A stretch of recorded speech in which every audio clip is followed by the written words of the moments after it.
ก็มาเริ่มต้นเฮ็ดเวียกที่บ้านลูซิเลียนี่เป็นธรรมศาสตร์ของบ้านลูซิเลียแม่น้ำลำธารน้ำใสไหลเย็น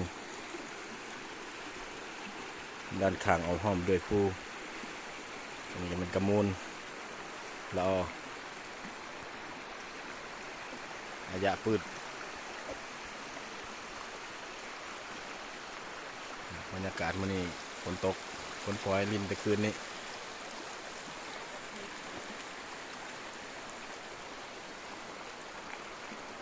มันที่พักของพนักงานเรา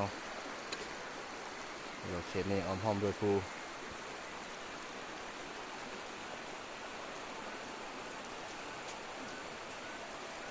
ขอให้เบิ่งสั้นๆสำนีก่อน